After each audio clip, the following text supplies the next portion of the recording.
Bendiciones entonces, hermanas. Creámosle al Señor que Dios está con nosotros, que somos victoriosas, que vamos avanzando, que estamos cada día viendo con más claridad nuestra vida, nuestras tinieblas, para poder disiparlas con el poder del Señor, con el Espíritu del Señor y con su palabra. Proverbios capítulo 31, versículo 26 dice: abre su boca, y estamos hablando aquí de la mujer virtuosa, abre su boca con sabiduría, y la ley de clemencia está en su lengua. Mira lo que hace la mujer virtuosa. Dice, abre su boca, pero no solo la abre para decir cualquier cosa, abre su boca con sabiduría, y la ley de clemencia está en su lengua. Es la ley de clemencia, no cualquier ley. Es una ley la que hay en ella, en su boca, pero no es cualquier ley. Esta palabra ley es la palabra Torah, es la palabra Torah. O sea que lo que está en la boca de la mujer virtuosa es la palabra de Dios. La ley de clemencia es la palabra de Dios, ¿verdad? En su lengua. No habla cualquier cosa, no anda de chisme en chisme, hermanos. No anda de chisme en chisme. Ella se dedica a, a hablar de Dios, pues. Si no tenemos de qué hablar, no hablemos, ¿verdad? No hablemos. Claro, sí es necesario, por ejemplo, sí decir algunas palabras humanas, pues no somos tan perfectas, ¿verdad? Palabras humanas con nuestra pareja, pero eh, siempre buscando el bien, ¿verdad? Y buscando palabras lo más dulces posibles para no caer mal, porque miren, hoy vamos a hablar en el tema de la meditación sobre la gracia. Vamos a ver, no, el tema no es la gracia, pero vamos a hablar de de que es necesario la gracia para muchas cosas, y que Dios quiere derramar gracia en nosotros también, en la medida en que nosotros avanzamos en querer hacer las cosas como dice la Biblia, ¿verdad? Entonces, la ley de clemencia está en su boca. El comentarista dice a este respecto, dice en este versículo 26,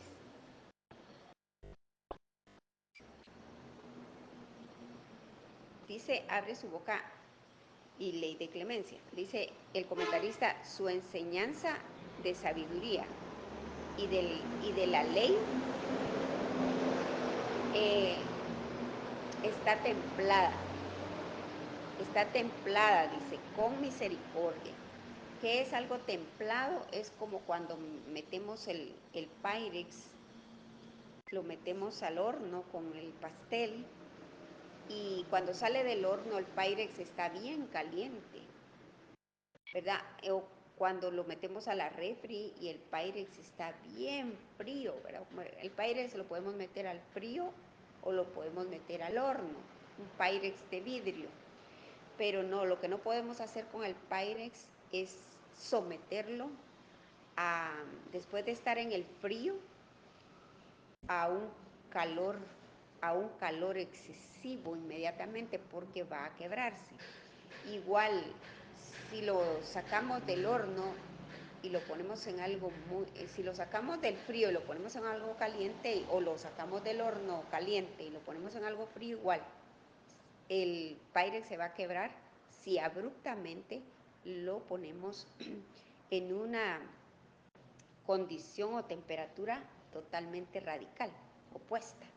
Pero si esperamos a que el Pyrex se ponga al ambiente, eso es lo que se llama templado.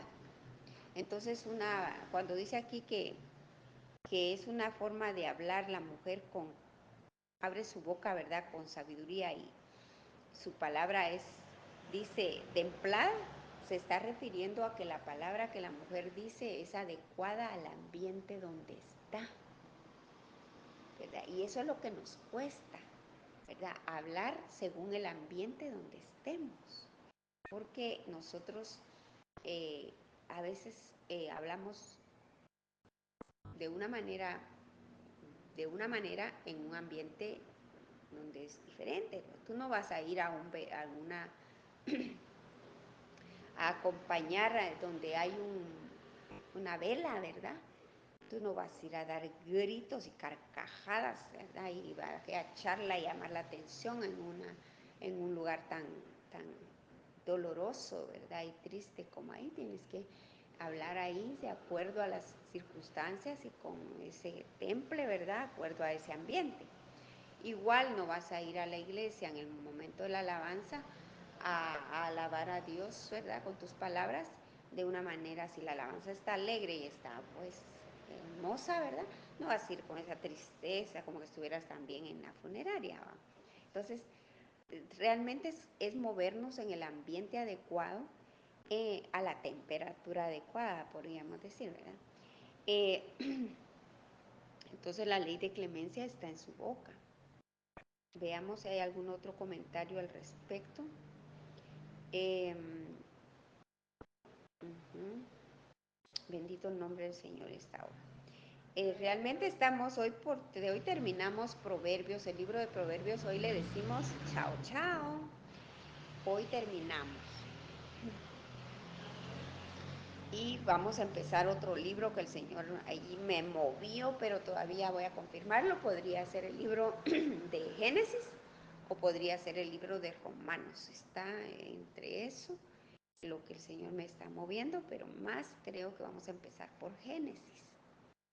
Entonces espero que te disfrutes también esas lecturas de Génesis, ¿verdad? Porque de repente agarramos parejo, ¿verdad? Libro por libro hasta que el Señor Jesucristo venga, ¿verdad? Esta iglesia no está para un tiempo, esta obra que Dios comenzó aquí no es para un mes, un año, 5 años, es para el tiempo que el Señor diga. Entonces bien podemos leer toda la palabra de Dios en estos servicios, ¿verdad? Así es de que sigamos. Dice entonces, en cuanto al 26, ya no encontré mayor comentario, vamos al 27.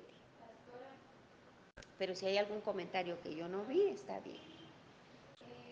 Aquí no hay comentario, pero la clemencia es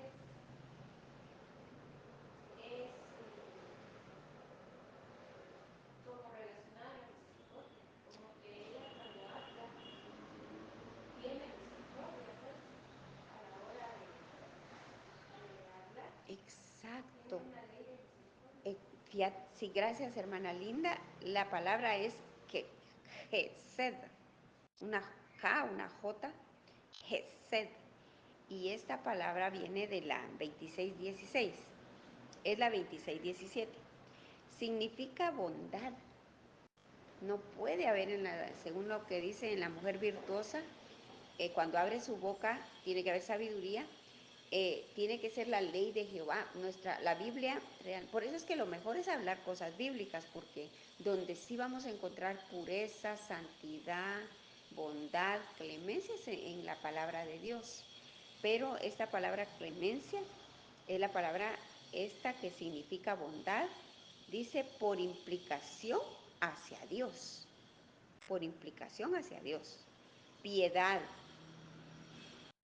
piedad rara vez por oposición, o sea, también se puede traducir como reproche, porque veamos que la palabra de Dios a veces, la Biblia, a veces nos habla de cómo Dios manifiesta a su pueblo algo que no le gustó, algo que le incomodó.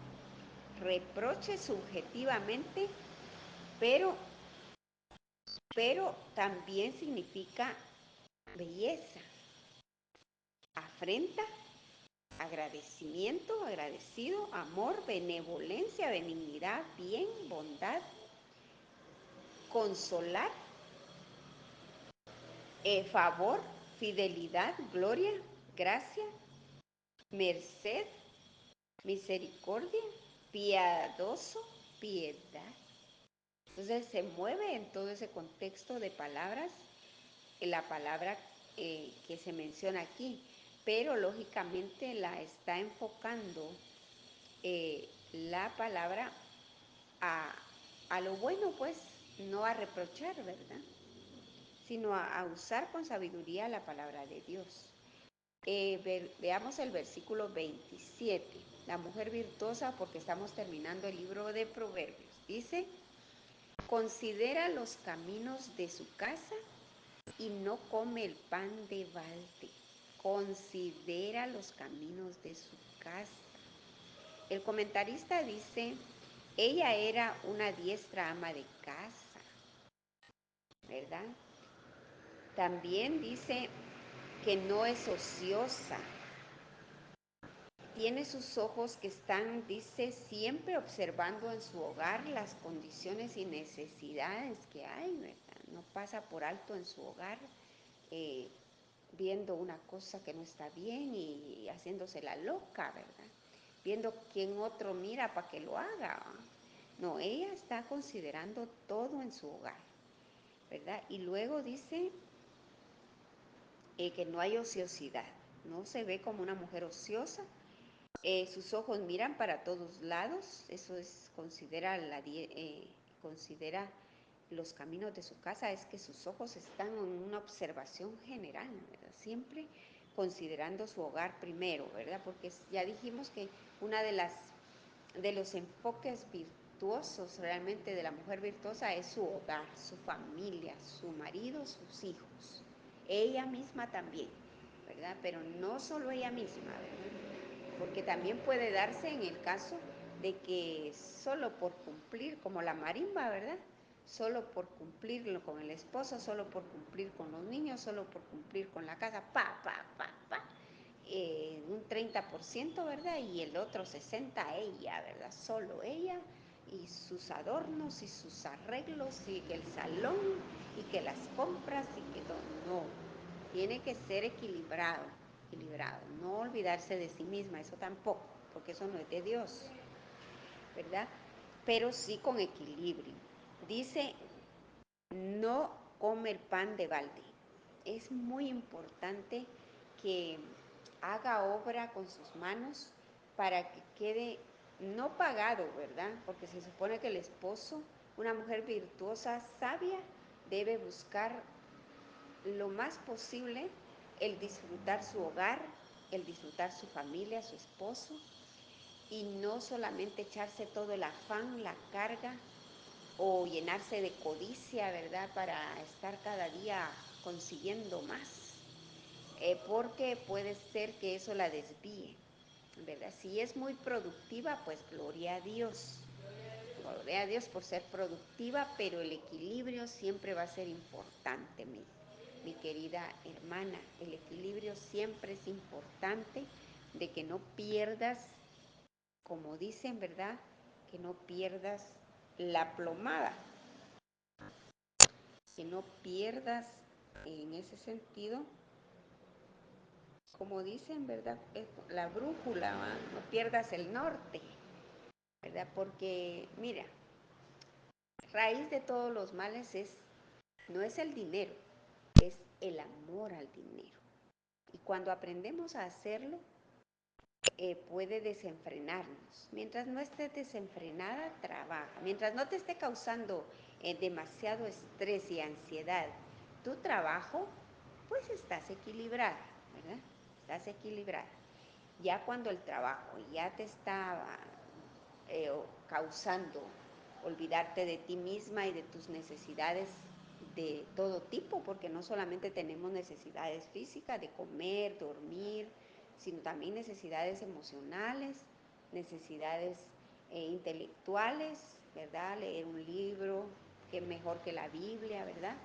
Eh, hacer un poco de ejercicio, esos trabajos que son muy pasivos, ¿verdad? Esos nos desenfocan.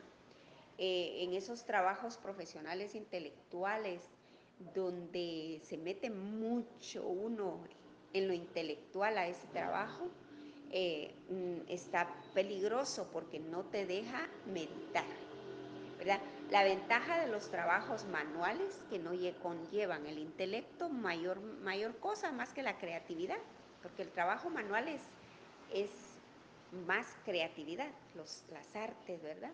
Pintar, por ejemplo, es un trabajo, porque te puedes dedicar a sacar obras ahí, aunque sea copias de obras, pero pueden salir bonitas y de eso puedes vivir. Pero tiene la ventaja que por ser un trabajo creativo, tus manos lo aprenden y tus manos hasta solas pueden agarrar un estilo y una habilidad de que te deja mentalmente meditar. A veces hay trabajos manuales donde de verdad puedes estar meditando. Y en el hogar hay mucho trabajo manual también, lavar los trastos es un trabajo que te permite meditar. Costuras, por ejemplo, es un trabajo que te permite meditar. Las manos aprenden a no lastimarse entre ellas. Por mucho que estés lavando el cuchillo, no te vas a cortar, estás meditando, estás observando. Entre manos y ojos hay un buen trabajo ahí. Entonces, tratemos de que si tu trabajo es intelectual, no te meta, por así decirlo, a la cajita de tal manera que te ahogue en la capacidad de meditar, ¿verdad? Porque eso es lo que yo por lo menos trabajé en un trabajo intelectual que terminaba yo perdiendo a veces la unción que había obtenido en la oración y en la lectura, porque a veces yo antes de mi trabajo leía proverbios, leía un capítulo de proverbios antes de empezar mi trabajo. No digo que todos los días lo hice porque a veces uno tiene más trabajo que otros días, pero cómo me ayudaba eso. Pero el problema es que el afán de un trabajo muy teórico, muy intelectual, es que te ahoga. Por eso dice la Biblia que esta semilla muy próspera, ¿verdad? Eh, puede ahogar la palabra. Cuando una persona es muy próspera intelectualmente, ahí le puede ahogar la palabra el mismo trabajo, porque no le va a dar chance a meditar. Pero si tu trabajo es más manual, entonces tienes el privilegio de poder meditar, salvo que tu trabajo sea muy intelectual y muy así que tú hagas miniaturas, ¿verdad? Que a veces sí, ahí sí. Porque hay quienes ahora están haciendo tacitas miniaturas y las están adornando. Pues, pues podría haber ahí. Pero la idea es que tú trates de disfrutar la palabra en tu diario vivir, mujer, para que tú estés cada día más desarrollando tu sabiduría como mujer virtuosa. Amén. Mira lo que dice el 28. Hay unos versículos a la par aquí de considera los caminos de su casa y no come su pan de balde.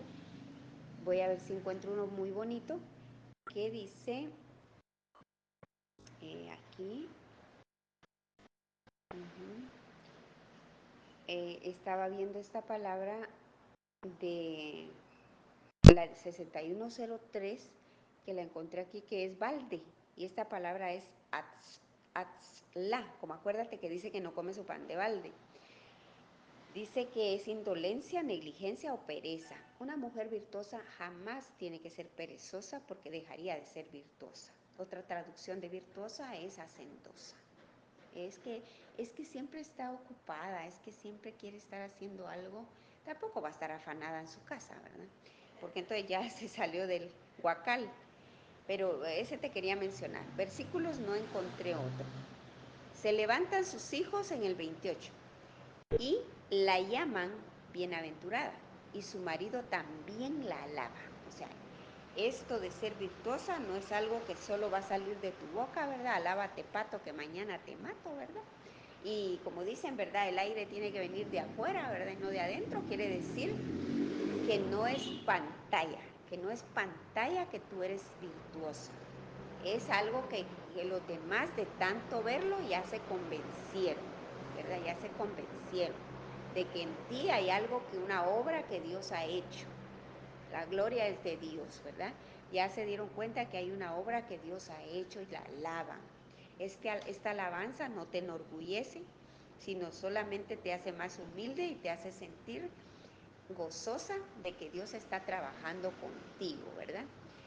Se levantan y la llaman bienaventurada. El comentarista en cuanto a este, que es el 28, solo dice, gozaba de gran respeto porque había ganado la alabanza de su familia. Mira, si los que están cercanos a ti te tiran piropos, créeme, los de afuera de verdad van a quedar convencidos de que lo que tú eres. No porque tú tengas que convencer a nadie de afuera, pero sí, como dijo alguien por ahí, si los tuyos te siguen, tú tienes un testimonio verdadero. Pero si ni los tuyos te siguen, ahí se está evidenciando algo.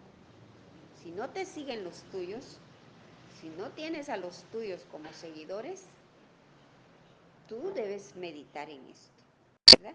Y dice, gozaba de gran respeto porque había ganado la alabanza de su familia.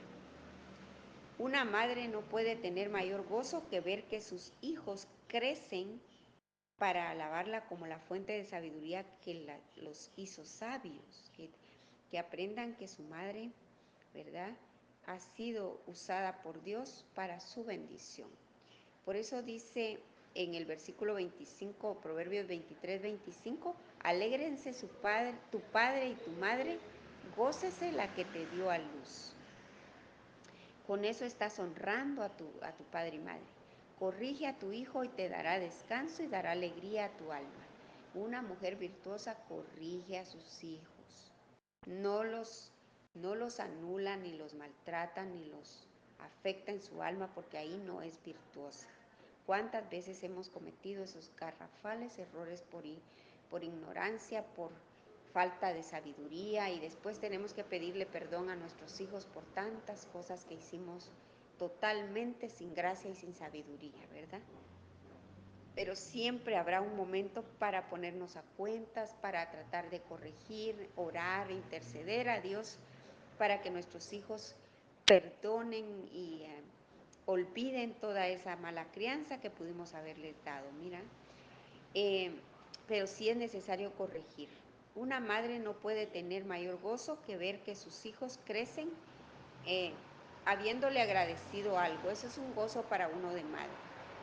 Primera de Timoteo 2:15 dice, pero se salvará engendrando hijos si permaneciere en fe, amor y santificación con modestia.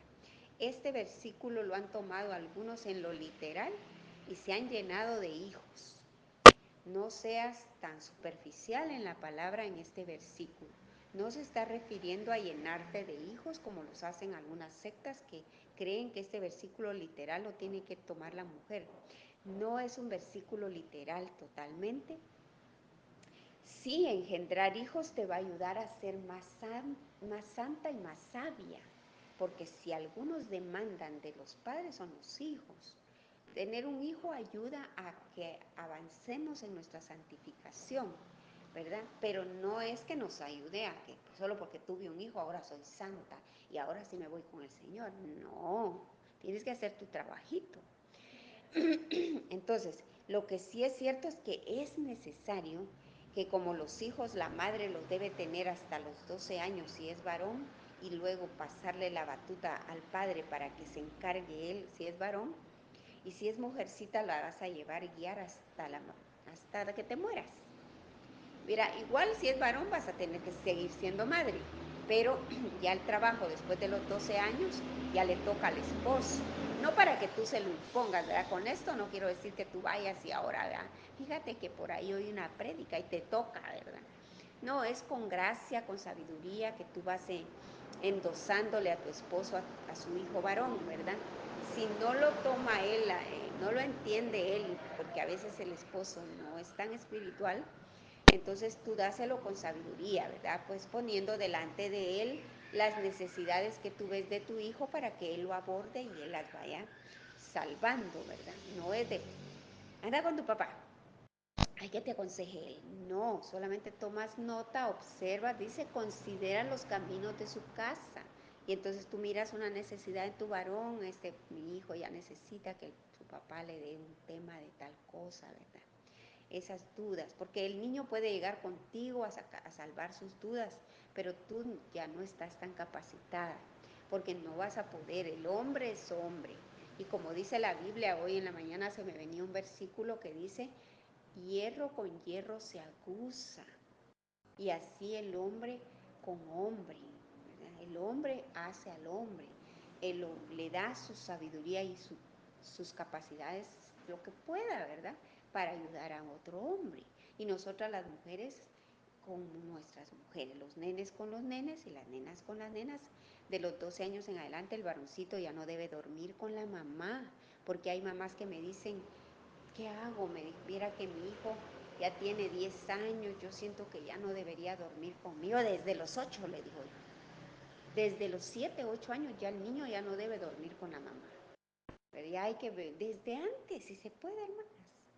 Si ya se puede, ¿cómo? Ya comprarle su colchonetía o su catre, ya que duerma a la par, que no deben. Y si son varoncitos y mujercitas, ya desde cierta edad ya no deben dormir en la misma habitación.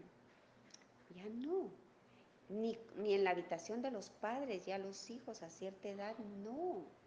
No hagan eso, pongan aunque sea una cortina. Pero no, hombre, no compliquen la vida de sus hijos, no los afecten, ¿verdad? Bueno, entonces esto de salvarse engendrando hijos, ya entendimos que es que la madre desde el vientre, les digo yo, vaya guiando al niño a la palabra, a la palabra. La palabra es un vientre espiritual también. La palabra de Dios es un vientre espiritual. Así como nosotras para engendrar a nuestros hijos tenemos una placenta que está llena de agua, así es la palabra de Dios para nuestros hijos. Pueden ser engendrados, ¿verdad? Ahí, en la palabra. Tú puedes engendrar hijos en la palabra, ¿verdad? Si desde pequeños los guías a la palabra. Leamos la Biblia, hijitos, vénganse.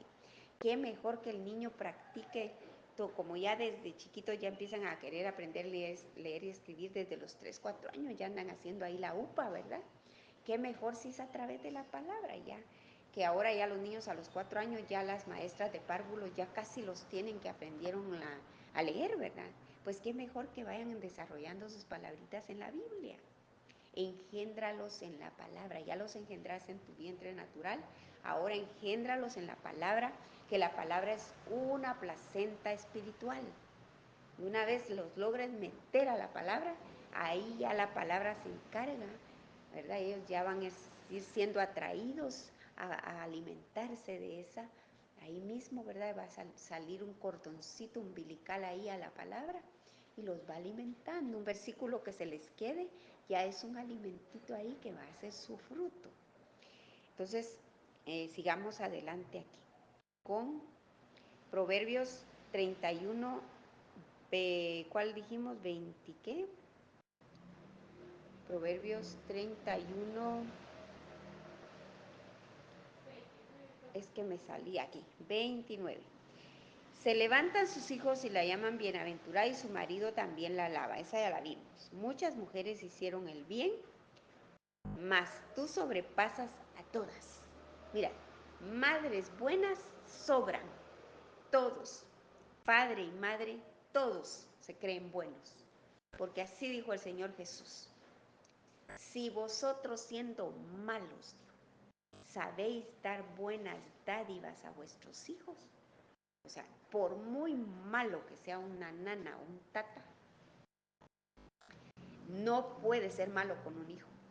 No puede, se lo conmueve, el hijo transmite ternura.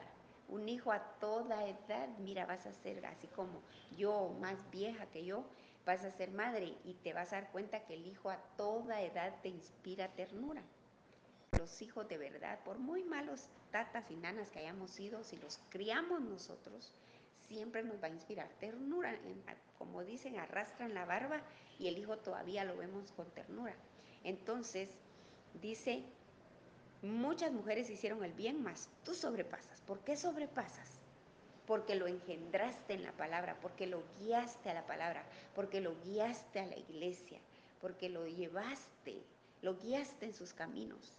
Y dice la Biblia, instruye al niño en su camino, y aun cuando fuere viejo, no se apartará de él. No se va a olvidar jamás de que tú lo guiaste. Entonces, por eso te van a llamar bienaventurada tus mismos hijos. Los demás es que ella lo llevaba. Mira, ahí hay un versículo donde dice que un niño heredó la fe de su abuela y de su madre. La heredó. ¿Cómo la heredó? Ella lo engendró en la palabra. y al engendrarlo, ella también había sido engendrada, tal vez su abuela fue engendrada por sus padres. Entonces ahí dice, heredaste algo, heredaste la fe, pero no fue que que venía en un gen, no. Tal vez hay genes espirituales, no lo sé, pero lo que sí es cierto es que lo heredará, lo heredará. Y de ahí dice, engañosa es la gracia y vana la hermosura. La mujer que teme a Jehová, esa será alabada. Este versículo es digno de toda una prédica. Pero la gracia es una capacidad que, que aparenta, verdad, y que cae bien a los demás. La gracia es algo que te permite ser verdadera y no caer mal. La gracia es, así como decía el apóstol Pablo, ¿verdad? Les digo estas cosas, decía, por la gracia que me es dada. O sea, una capacidad que Dios da de caer bien diciendo algo chocante. Pero lo dijiste, es como, la gracia es como el filo que Dios te va dando a tu espada, a tu lengua, ¿m? Que le va dando un filo, no para cortar piñas, porque hay quienes tienen filo en la lengua que podrían cortar una piña, pero es porque andan con una labia y una capacidad de mentir y de chisme, ¿va? Eso no es de Dios. No, este es un filo, la gracia es un filo que Dios te agrega. Podríamos decir a tu lengua, pero no es a tu lengua, es a la espada del Espíritu que Dios te permite usar, que es la palabra de Dios con espíritu, con fe, pues. Cuando tú tienes fe en lo que estás diciendo, la palabra de Dios es espada que lleva filo. Cuando tú no tienes fe en lo que estás diciendo, solo estás declamando un versículo. Pero cuando tú tienes fe en lo que estás diciendo, tienes una espada que lleva filo. Y entonces Dios añade gracia, que es que tú digas la verdad y la gente no se vaya, sino que quiere oír más, ¿verdad? Pero como acuérdate que es engañosa, la gracia es engañosa.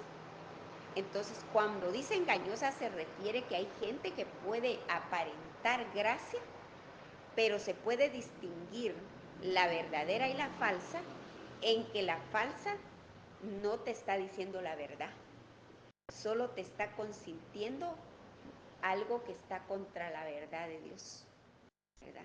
Entonces cae bien porque es permisiva.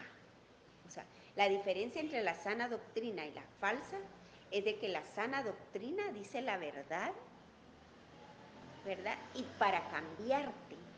Pero la falsa doctrina dice la verdad sesgada, utilizada, manoseada, como decimos en lo jurídico, tergiversada, manipulada, desviada, en otras palabras, jalada, o sea, jalan versículos y los quieren transformar para dejar a la gente seguir en su concupiscencia y que no se les vaya. Entonces, la gente dice que como le permiten seguir en el pecado, tolera a esa persona y dice, es que él tiene gracia, pero esa es engañosa la gracia, ¿verdad? Otra gracia que es engañosa, la del maquillaje de las mujeres que hablan y risita tras risita, pero ellas porque son capacitadas para caer bien, pero esa es gracia engañosa, ¿verdad? Solo es una gracia para venderte un producto, para hacer un programa donde logren audiencia, pero esa es una gracia falsa trabajada, que se basa en una belleza artificial y falsa para que la gente se enfoque en una belleza falsa, pero por atrás se están engañando para venderle un producto. Pero la gracia verdadera es esta que te digo, que es cuando dices la verdad y no se va la gente, porque la gente de verdad, como lleva fe lo que le estás diciendo y lleva sinceridad y tú lo practicas, entonces llega a las ovejas, ¿verdad? Entonces, quien es oveja, esa es la característica de la oveja, quien es oveja soporta. Quien no es oveja es cabrito. El cabrito es el que ya es cristiano, pero no quiere cambiar, ¿verdad? La oveja es la que es cristiana y quiere cambiar, pero el cabrito es el que es cristiano, pero no quiere cambiar. Quiere vivir su vida a su manera, ¿verdad? Las cabras hasta nylon comen y no les pasa nada. Entonces el cabrito sube montañas y no le pasa nada. Pero ese es el cabrito. Entonces, si al cabrito tú le dices la verdad, como no quiere cambiar, se va, porque es esclavo del pecado todavía, ¿verdad? Pero la oveja, como quiere cambiar, reconoce que el pecado la quiere esclavizar, la oveja se queda. Por muy dura que sea la doctrina, no se aleja. Por eso dice que cuando el Señor Jesús en cierta ocasión estaba predicando, los discípulos se dieron cuenta que de 5,000 estaban quedando como 100 o 70. Y le dijeron, Señor, le dijeron, hasta ellos se sintieron que ya no aguantaban y le dijeron, Señor, no hable de esa manera, le dijeron, porque muchos se han ido. Entonces eran cabritos, ¿verdad? Y el Señor les dijo, bueno, les dijo, yo pensé que ustedes eran ovejas, ustedes también se quieren ir, les dijo. ¿No será que 12 cabritos escogí? Les dijo, ustedes también se quieren ir. Por eso dice la Biblia que el esclavo no se queda en la casa para siempre, el hijo sí. ¿Y qué quiere decir esto? No quiere decir que solo porque te congregas tú eres hijo y te tienes que no. Eso está diciendo que si tú te quedas, aun cuando la doctrina es directa, total y a veces con poca gracia del ministro, si tú te quedas, tú eres oveja, tú eres hijo. ¿Por qué? Porque a lo suyo vino Cristo, pero los suyos no le recibieron.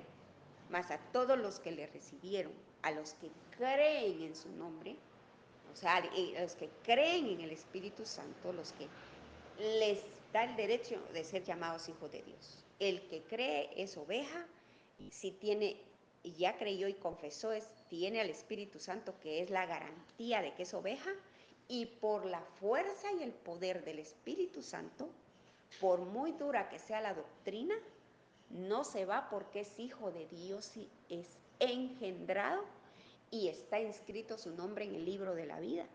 El cabrito, aunque ya esté inscrito su nombre en el libro de la vida, por no querer cambiar, el Espíritu Santo se aparta de él y se aleja.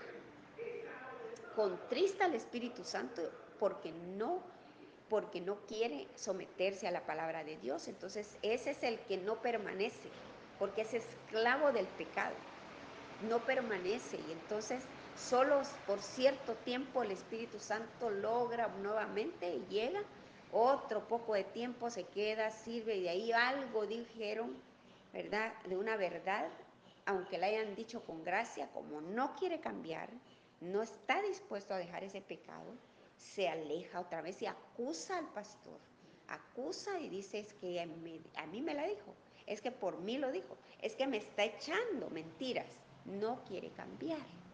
Y aparte está el que totalmente es esclavo del pecado, que esos no se congregan, ¿verdad? Son ocasionales, son visitantes, pero bueno, Dios sabe en su tiempo quién va a llegar y quién no va a llegar, porque Él escoge, ¿verdad? Así de que con esto leo la última, es engañosa la gracia, y por eso me detuve ahí, porque es toda una prédica. Dice, por último, dadle del fruto de sus manos y alábenla en las puertas sus hechos. A Dios nadie lo engaña. Una mujer virtuosa va a recibir bendición de Dios, y lo dicen los primeros versículos del 10 en adelante de Proverbios 31. Es una mujer de éxito, es una mujer próspera, es una mujer que sus manos están llenas de bendición, y Dios quiere bendecir no solo sus manos, sino sus labios. Y Dios le va a devolver el fruto de sus manos y de sus labios, y va a ser alabada en las puertas. Las puertas son lugares prominentes. ¿Por qué? No por lo que blabló, sino por lo que hizo. Por lo que hizo. Con esto termino. Dios te bendiga, y le doy el tiempo a mi hermana. Aleluya, gloria a Dios. Gloria al Señor.